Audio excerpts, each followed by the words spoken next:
ఇప్పుడు మనం స్థానిక అంశాలకు వచ్చేటప్పుడు ఆంధ్రప్రదేశ్ తెలంగాణ రాష్ట్రాల గురించి మనము రాజకీయ అంశాలు మామూలు అంశాలు వీటి గురించి తెచ్చుకుంటున్నాం. ఇప్పుడు ఎలక్షన్స్ అయిపోయాయి, కొత్త ప్రభుత్వం వచ్చింది. ఎప్పుడైనా మనం చూస్తే ఈ కొత్త ప్రభుత్వాలు వచ్చినప్పుడు ఈ అధికారులు అనేవాళ్ళు రాజకీయ నాయకుల యొక్క అనుగుణంగా అడుగులు ఒత్తుకుంటూ వాళ్ళు నిబద్ధత చేయాల్సిన అంశం మీద కొంచెం డైల్యూట్ చేసుకుంటూ వస్తున్నారు. కొత్త ప్రభుత్వం వచ్చినప్పుడు పాత ప్రభుత్వంలో ఎవరైతే ముఖ్య అధికారులు ఉన్నారో వాళ్ళ మీద ప్రభుత్వం పగ తీర్చుకుని వాళ్ళని సైలెంట్ చేయడము ఇట్లాంటివన్నీ కనబడుతూ ఉన్నాయి. మనం ముఖ్యంగా చూసుకున్నట్లయితే ఒక క్యాబినెట్ అనేది నిర్ణయం తీసుకున్న తర్వాత ఈ అధికారులని బాధ్యత చేసి వాళ్ళ మీద క్రమశిక్షణా చర్య తీసుకోవడం ఎంతవరకు సహేతుకం అనేది ఒక ప్రశ్న. అదొకటి. అలాగే ఇప్పుడు మనం ఆంధ్రప్రదేశ్లో చూసుకుంటే హిందూ దేవాలయాలు దగ్గర నుంచి వచ్చిన ఆదాయాల మీద వాటి మీద ప్రభుత్వ పర్యవేక్షణ చాలా ఎక్కువగా ఉంటుంది. అది ఓన్లీ ఫర్ హిందూ టెంపుల్స్. ఇప్పుడు ఫర్ ఎగ్జాంపుల్ మనం చూసుకున్నామంటే తిరుపతి దేవస్థానం అనేది అనేక మంది భక్తులకు అనుగుణంగా అక్కడ ఒక పెద్ద కార్పస్ అదంతా ఉంది. దాన్ని ఓన్లీ భక్తులకి హిందూ మత వ్యాపారానికి మనం వెచ్చించాల్సి ఉండగా అక్కడ మున్సిపాలిటీ రోడ్లు వేయడానికి దీనికి దానికి అక్కడ రాజకీయ నాయకుల్ని అపాయింట్మెంట్ చేయడం వలన వాళ్ళు అటువంటి డెసిషన్ తీసుకోవడం ఎంతవరకు సబబు? దీని మీద మీ యొక్క అభిప్రాయం తెలియజేయండి. ఈ ఆఫీసర్స్ను సైడ్ లైన్ చేయటం ఇది ఎంత ప్రభుత్వాలు మారినప్పుడు 10 రోజులు హడావుడి, ప్రెస్ వాళ్లకు కొంత న్యూస్, అంతకు మించి ఏమి దీనివల్ల జరిగేది లేదు, పోయేది లేదు. ఎవరైతే ఆఫీసర్లు పాత రిజిమ్లో వాళ్ళని అసిస్ట్ చేసి వాళ్ళకి కావాల్సిన పనులు చేసి పెట్టారో 10 రోజుల తర్వాత వాళ్ళు ఈ ప్రభుత్వంలో కీ పోస్టులకు వస్తారు. ఎందుకనంటే రాజకీయ నాయకులు వాడైనా వీడైనా ఎవరైనా వాళ్ళ అజెండా వాళ్ళు అనుకున్నట్టుగా నిర్వహించే వాళ్ళు కావాలి. దానికి అనుకూలంగా ఉన్నవాళ్ళు ఏ ప్రభుత్వం ఉన్నా కానీ మళ్ళీ తిరిగి వస్తారు.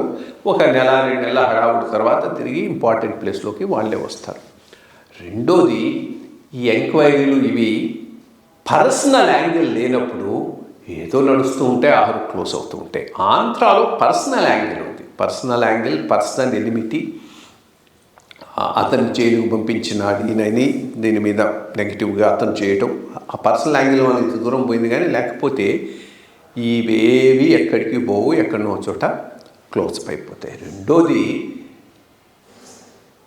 తప్పకుండా ఈ కాళేశ్వరం దీని మీద డీటెయిల్డ్ ఎంక్వైరీ జరగాల్సిన అవసరం ఉంది. ఎందుకంటే ఇది సరిగ్గా కనుక ఎంక్వైరీ చేస్తే ఇది ఇంటర్నేషనల్ స్కాండల్ లెవెల్. 1,00,000 కోట్ల రూపాయలు పెట్టి ఎందుకు పెట్టినట్టు, ఎవరి కోసం పెట్టినట్టు, ఎట్లా పెట్టినట్టు, దానివల్ల ఫలితాలు ఏంటి, క్వశ్చన్స్ తప్పకుండా అడగాలి. బట్ అది ఏమి జరిగి దానివల్ల ఎవరినో ఫిక్స్ చేస్తారని మాత్రం నేను అనుకోను. మొత్తం అసలు ఈ ఇరిగేషన్కు నాంది పలికింది ఎవరు? ఈ కాంగ్రెస్ వాళ్ళే. 2004 చంద్రబాబు నాయుడు గారి టైం అయిపోయేటప్పటికీ ఇరిగేషన్ మీద బడ్జెట్లో 1,200 కోట్లు 1,300 కోట్లు అలొకేషన్ ఉండేది. ఖర్చు 600-700 కోట్లు పెట్టేవాడు. సడన్గా రాజశేఖర రెడ్డి గారు వచ్చి 10,000 కోట్లు 11,000 కోట్లు పెంచేశాడు. పెంచేసి అది జలయజ్ఞం కాస్త ధనయజ్ఞమై కూర్చున్నది. సో అంత లెవెల్లో ఈ ఇరిగేషను కాంట్రాక్టర్ డ్రివను డబ్బులు చేసుకోవడానికి సరైనటువంటి సాధనంగా మలిచిందే కాంగ్రెస్. సో ఈరోజు కాంగ్రెస్ వాళ్ళు ఆ ఇరిగేషన్ మీద దాన్ని ఇంకా తారాస్థాయికి తీసుకుపోయి దాన్ని పూర్తిగా ఇచ్చేసింది అఫ్కోర్స్ కేసీఆర్ గారు, ఈ రీజనల్ పార్టీస్ అక్కడ ఇక్కడ. సో ఇప్పుడు దాని మీద ఏదో వీళ్ళు ఎంక్వైరీ చేసి ఏదో సాధిస్తారని చేస్తారని కూడా నేను అనుకోవట్లేదు. వీళ్ళు మళ్ళీ అదే పద్ధతిలో పోతారు. సో ఇది ఏమీ జరగదు. ఊరికే ఇప్పటికిప్పుడు కొద్దిగా ప్రెస్లో హడావుడి తప్పితే ఏమీ ఫైనల్గా అయ్యేది ఏముంటుందని నేను భావిస్తున్నాను. ఇక తిరుపతి మున్సిపాలిటీ సంగతి, టీటీడీ ఫండ్స్ అట్లా ఇచ్చి ఉండాల్సింది కాదు, చాలా చాలా తప్పు.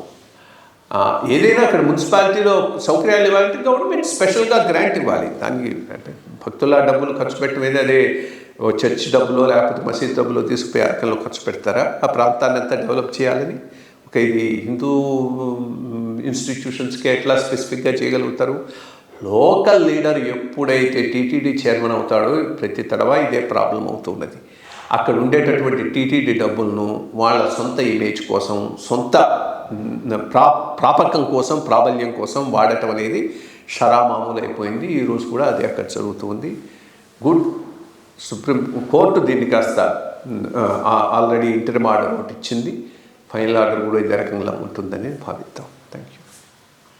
మంచి విషయాలు చెప్పారండి. మళ్ళీ వచ్చే వారం కలుద్దాం. Thank you.